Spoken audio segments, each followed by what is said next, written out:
اور خناس کے بارے میں لکھا ہے کہ جب آدم علیہ السلام حوا کو زمین پر اتار دیا گیا تو آدم علیہ السلام یہ ایک جگہ باہر گئے اپنے کام کاج کے لیے، کھیتی باڑی کے لیے، تو شیطان گھر پہ پہنچا اور ساتھ اس کا بچہ ہے، یہ خناس ساتھ ہے۔ تو اماں حوا سے کہا کہ آپ اپنے گھر میں اس کو رکھ لیجئے، میں ذرا سفر پہ جا رہا ہوں، کچھ دن یہ آپ کے پاس رہ لے، ذرا حفاظت کیجیے گا کہ ٹھیک ہے۔ ظاہر ہے کہ وہ جنتوں کے اندر راہ و رسم تو تھے، اور جب عتاب ہوا تو سارے زمین پہ گرے، بھلے وہ اس کی وجہ سے ان کو نقصان پہنچا، وہ اس کے ساتھ رقابت تھی، لیکن ظاہر ہے کہ جب زمین پہ آئے ہیں تو آدم ہے، حوا ہے، اور یہ شیطان ہے، اور دوسرا ہے کوئی نہیں، تو ظاہر ہے پھر بے حلوہ ہو گئی، تو راہ و رسم ہوئے، تو آ کر اس نے خناس کو ٹھہرا دیا، شیطان چلا گیا۔ اس کے بعد آدم علیہ السلام جب شام میں پہنچے ہیں تو پوچھا کہ یہ کون ہے؟ کہا کہ وہ ابلیس آیا تھا، کہا کہ میرا بچہ ہے، میں ذرا کسی جگہ جا رہا ہوں، اس کا ذرا خیال رکھنا۔ آپ نے کہا تو جانتی نہیں کہ ابلیس دشمن خدا بھی ہے اور یہ ہمارا دشمن بھی ہے، اسی بدبخت نے تو ہمیں جنتوں سے نکلوایا، یہ بدبخت تو ہمارا دشمن ہے، اسی کے بچے کو تم نے گھر میں بٹھایا۔ آپ نے اس کو پکڑا اور اس کو قتل کر دیا، قتل کر کے اس کے ٹکڑے کر کے دور جا کے پہاڑی کے اوپر پھینک دیے اور واپس آ گئے۔ اس کے بعد اگلے دن پھر آپ اپنے کام پہ پھر چلے گئے، ابلیس پہنچ گیا، کہنے لگا اماں حوا میرا بیٹا کہاں ہے، میرا بچہ؟ انہوں نے کہا کہ وہ تو کل آدم نے جناب اس کو تو بڑے غصے ہوئے، وہ کے قتل کر کے وہ تو پھینکے آگے اس کے ٹکڑے ہیں۔ اچھا، اسے وہاں سے آواز لگائی، خناس خناس آواز لگائی، تو یہ بولا اور اڑتا ہوا پہنچ گیا۔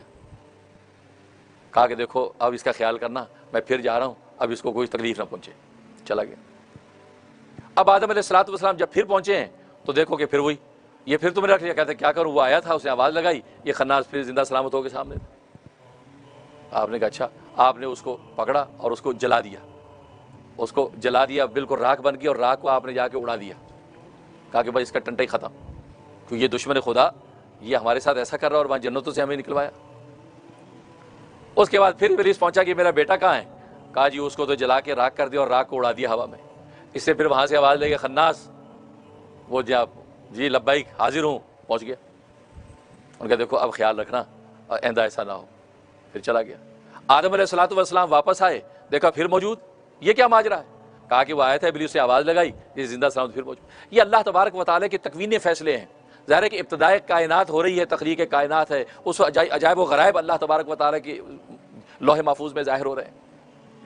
آدم علیہ السلام نے اس کو ذبح کیا، کیونکہ اس کو دیکھا تو بھیڑ کی شکل میں، ایک بھیڑ کے لیلے کی شکل میں ہے، آپ نے اس کو ذبح کیا، ذبح کر کے اس کا گوشت پکایا، پکا کے کھا لیا، ان کے پاس اس کا یہ ٹنٹا ختم۔ جب کھا لیا، اب جب ابلیس آیا، کہا کہ میرا بچہ کہاں ہے، میرا بچہ کہاں ہے؟ تو انہوں نے کہا جی وہ تو ذبح کر کے پکا کے کھا بھی گئے۔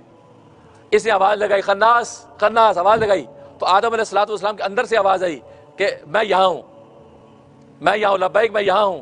اس پر ابلیس خوش ہو گیا، کہا کہ میں یہی چاہتا تھا، اسی جگہ بیٹھے رہنا، یہاں سے نکلنا نہیں، کیونکہ یہی تیرا مقام تھا۔ میں یہی چاہتا تھا کہ آدم جو ہے کسی بھی طریقے سے تجھے اپنے قلب کے اس مقام پر بٹھا لے، کیونکہ یہی تیرا مقام متعین کیا گیا ہے، اور یہیں بیٹھ کر تو اس کو اور اس کی ذریت کو وسوسے ڈال کر تباہ کرنا۔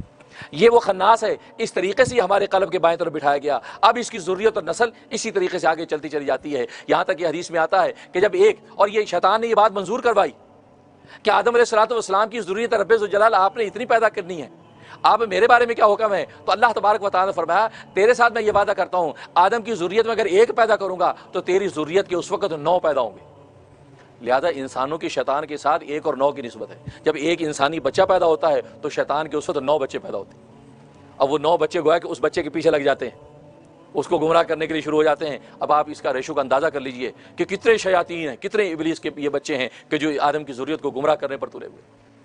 تو اس طریقے سے یہ خناس ہے، یہ وہ خناس ہے جو وسوسے ڈالتا ہے، جو قلب کی بائیں طرف۔ تو اللہ تبارک و تعالیٰ نے ایک فرشتے کا انتظام بھی کر دیا تاکہ آدم علیہ السلام کی ذریت محفوظ ہو، فرشتہ اس کو نیکی کی تقویت دے، نیکی اس کی کو سپورٹ کرے، اور ابلیس جو آزادی کے ساتھ اس کو گناہ کی طرف لے کر جائے۔ اب یہ بندے پر ہے کہ بندہ اپنے اوپر جب نیکی کے ماحول کو اپنے اوپر غالب رکھتا ہے، اللہ تبارک و تعالیٰ کی اطاعت کی طرف متوجہ رہتا ہے، اپنے نفس کی گردن پر قدم رکھ کے نفس کے گھوڑوں کو بے لگام ہونے سے روکتا رہتا ہے، تو اللہ تبارک و تعالیٰ اس کو خیر کی گویا کہ خیر کا جو موقع دے کر اس سے نیک اعمال صادر کرواتا ہے۔